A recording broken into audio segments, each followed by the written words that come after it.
Okay, so now let me propose the solution concept, okay, that we are going to use to predict what will happen in the scenario, in these scenarios.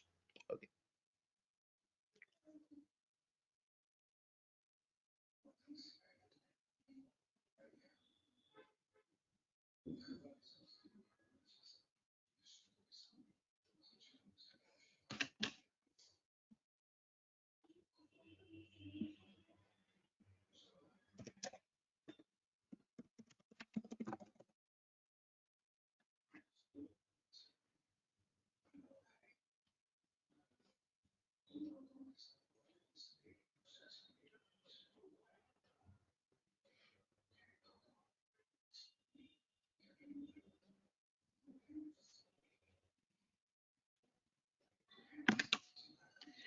Okay, so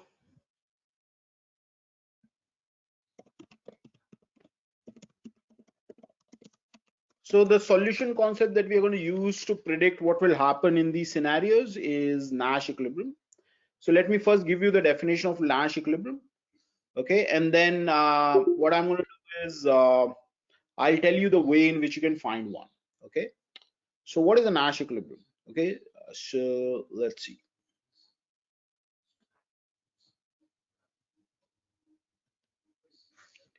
So always remember the structure of the game. The game is played between two or more players. Okay, all of them are aware of everything except each other's actions.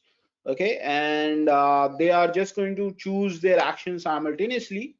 Okay, and we would like to see what will happen in these kind of games. What will be the prediction. Okay, so one key structure of these games is that everybody is able to see everything except their opponent's actions. Okay, so what that means is I can see, so if I'm player one, I can see player two's utility function. I can see everything in the player two's utility function. Basically, I can actually step into the shoes of player two, and I can even think the way player two is thinking, right? Okay, because I can see everything except player two's action. So basically, if I can think, I can see everything that except player two's action, so I can see his utility function. So if player two is rational, then I can also think like a rational person, and step into the shoes of player two and think exactly the way he's thinking. Do you agree? Similarly, player two can also step into my shoes and think the game from my perspective. Is that okay? Clear to everyone? Yes or no? Okay, so that is basically the idea behind Nash equilibrium, that player one is going to guess what player two is going to do.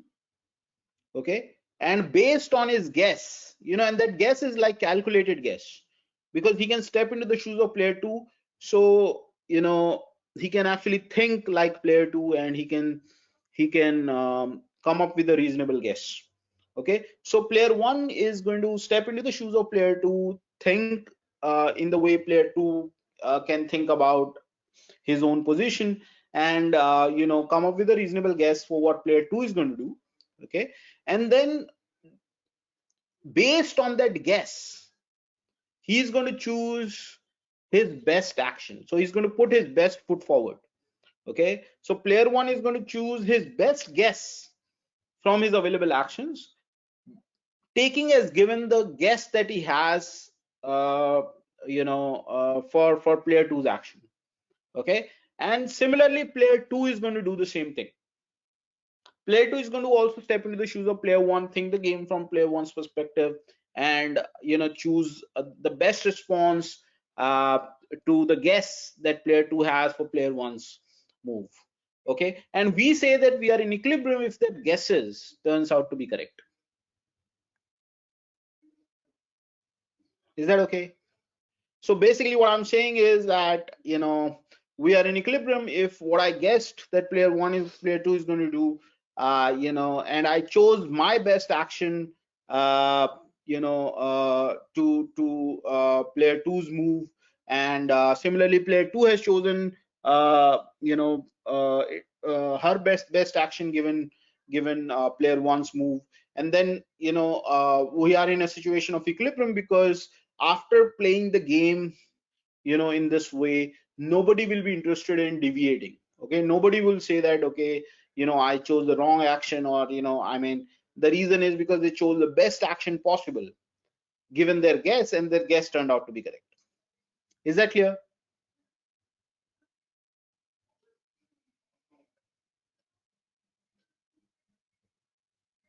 Is that clear? Okay, so let me just write this. Okay, so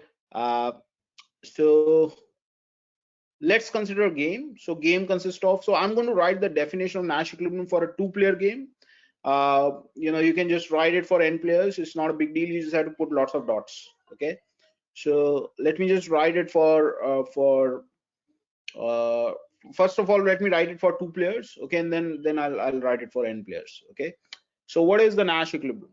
Okay, so Nash equilibrium for a two-player static game of complete information consists of a1 star, a2 star. Okay, so this is basically the Nash equilibrium. So it consists of an action that player one plays and the action that player two plays. Okay, so we say this is a Nash equilibrium, is a Nash equilibrium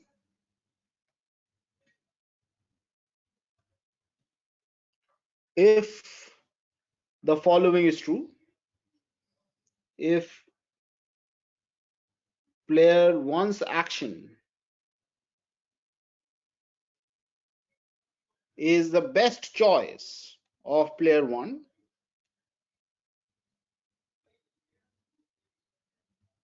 given that player two is playing a2 star. Okay, so this is how you write the best, right? I mean, player one's action is the best among all possible actions that player one has, given that player two is playing a2 star. And similarly, player two's action is the best among all his actions, given that player one is playing a1 star.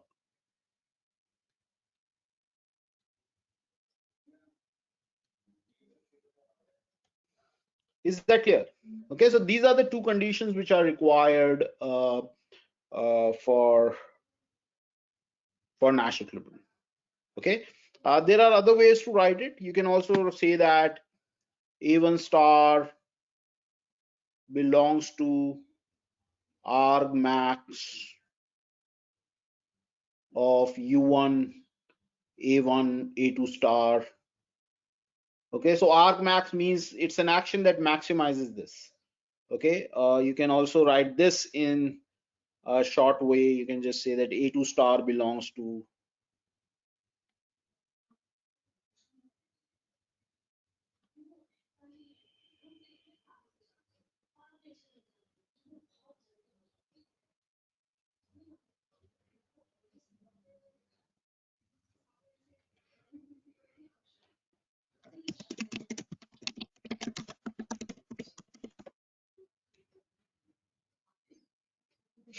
is that clear?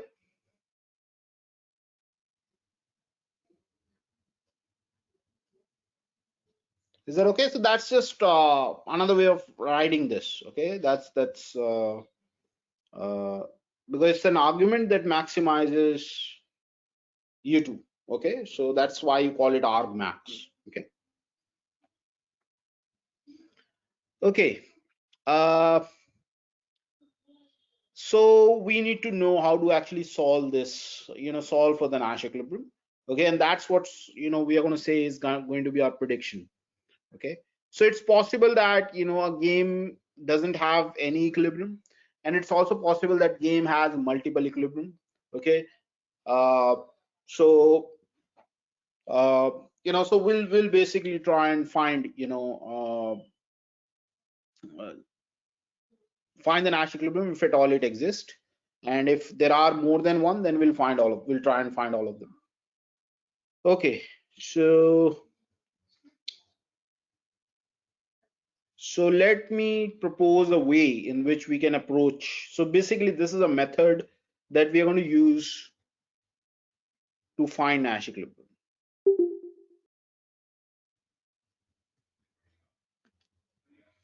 Okay, and this is what we'll be employing in most of the problems. This is a method that we'll be using in most of the problems to find Nash equilibrium.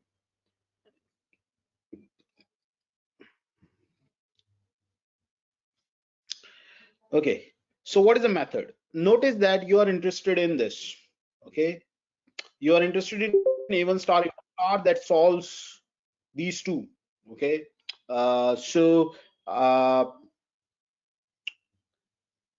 and by the way, these are not really two equations, two inequalities. I mean, if you really think about it, there is an inequality here for all A1. Okay, and this is for all A2. Okay, so there are lots and lots of inequalities here. Okay, but you don't have to worry about it. You can use because if U1 is like a continuous function, okay, and let's say A1 and A2 are, let's say, R plus, then you can always use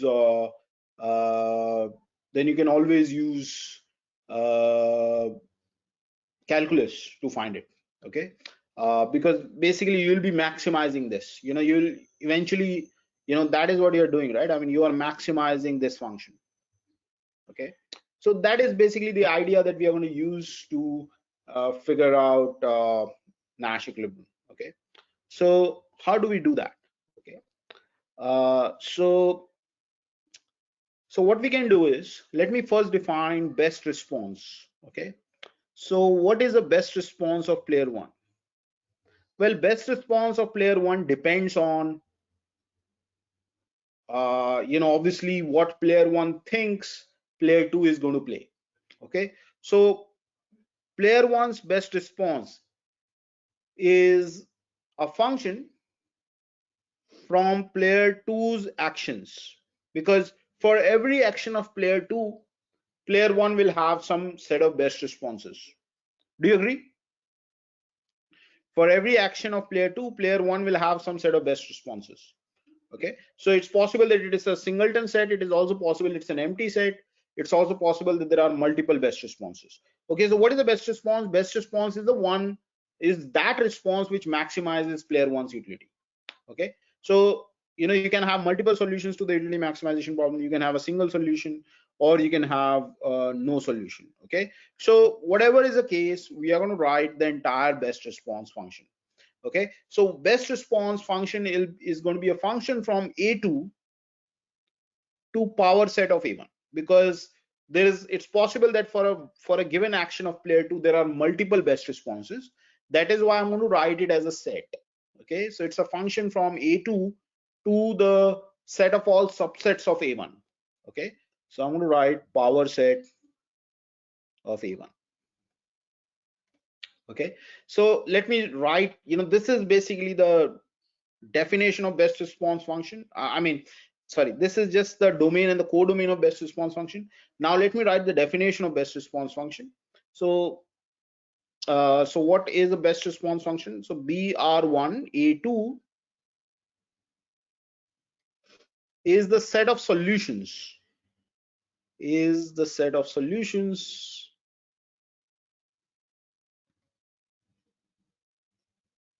to this problem,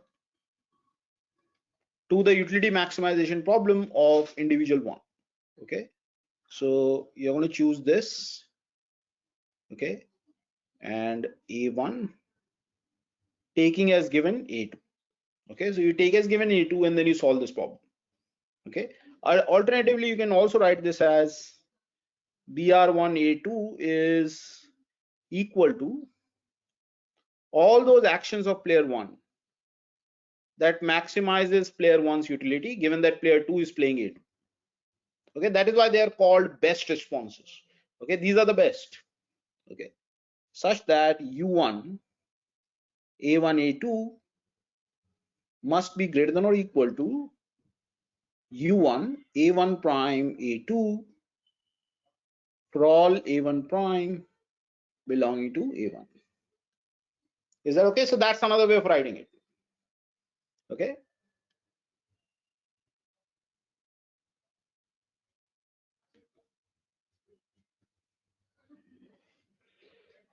Is that okay?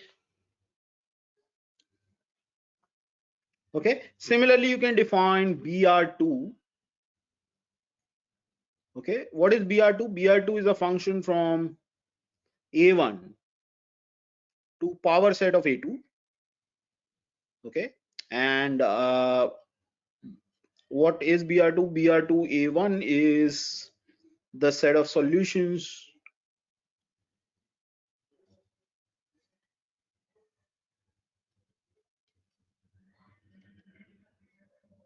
to this maximization problem. Maximize with respect to A2,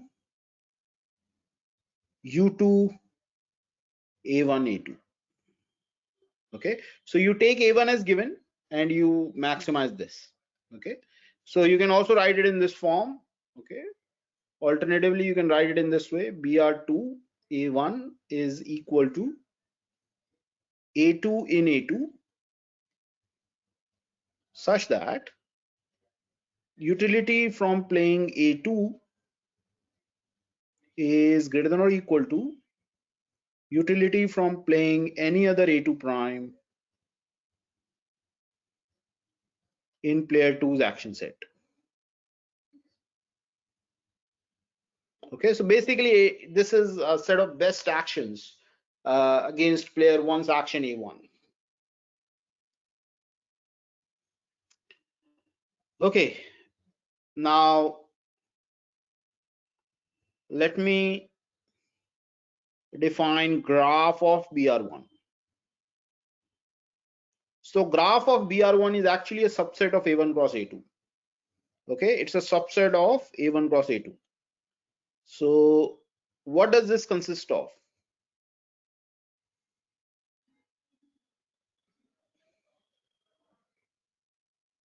Okay, it consists of all those pairs. So since it's a graph of best response of player 1, okay, so it consists of those pairs where A1 belongs to BR1 A2. So basically whenever A1 is the best response to A2, we are going to just put A1 A2 pair in the graph. Is that okay? Fine. So graph BR2. So what do you mean by graph BR2? Again, graph of BR2 is A1 A2 belonging to A1 cross A2 such that A2 belongs to BR2 A1. So whenever A2 is the best response to A1, we are going to put A1 A2 in the graph of BR2. Is that clear? Okay.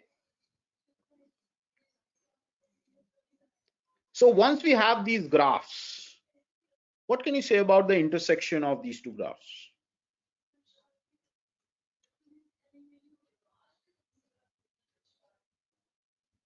What do you mean? So how do you interpret the intersection? The intersection consists of A1, A2, where A1 is the best response to A2 and A2 is the best response to A1, right? If something is in the intersection, that means if A1, A2 pair is in the intersection of these two graphs, then that means A1 is the best response to A2 and A2 is the best response to A1, which is exactly the requirement for Nash equilibrium. So basically, set of Nash equilibrium is equal to the intersection of these two graphs.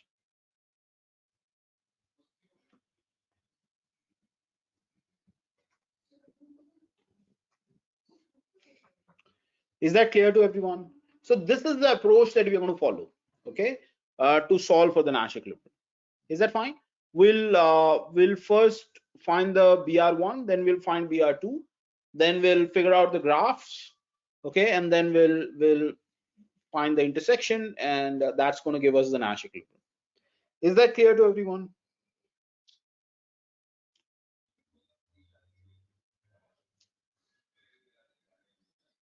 Is that clear to everyone?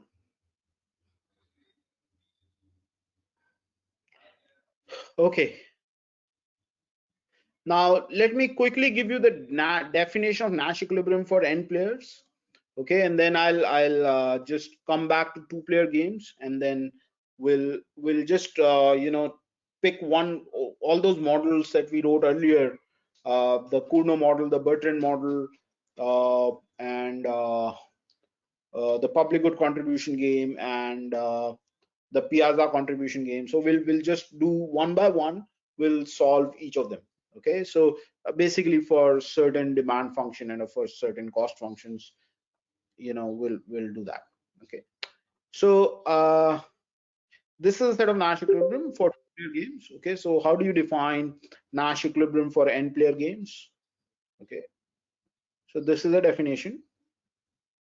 It's exactly the same definition, no difference at all. Okay, so a1 star, a2 star, an star, okay, belonging to a1 cross a2 cross an is a Nash equilibrium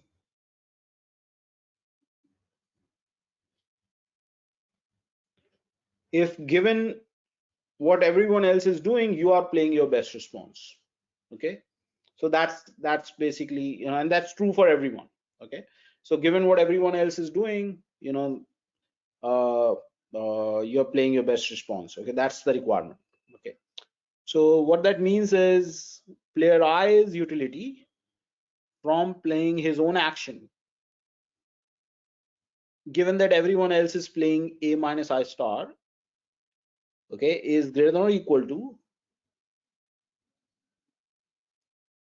his utility from playing AI, given that everyone else is playing AI star. And this is true for all AI belonging to AI.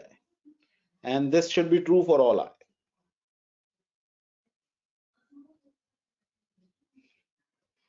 Is that clear?